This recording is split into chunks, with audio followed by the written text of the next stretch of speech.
Good day mga boss, iPhone 7 bloated battery or lumobo ng battery. Napapansin po ninyo dito or nakikita nyo na lubong-lubo na talagang battery at talagang inangat na ang kanyang LCD po dito.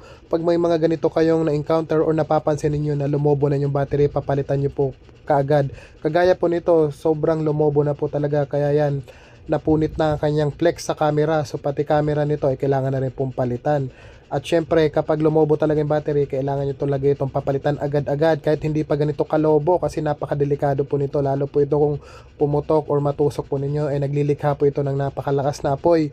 So, delikado po dahil pumuputok po ito at nagkakaroon ng apoy po at pwede sumunog ng anumang bagay. Kaya kapag lumobo ang battery nyo or konting lobo pa lang, papalitan nyo po kaagad-agad ito para hindi na po makagawa pa ng problema or makadamay pa po ng ibang mga bagay, lalo na nag-aapoy po talaga ang ganitong battery. Yan, kitang kita nyo, lobong lobo na.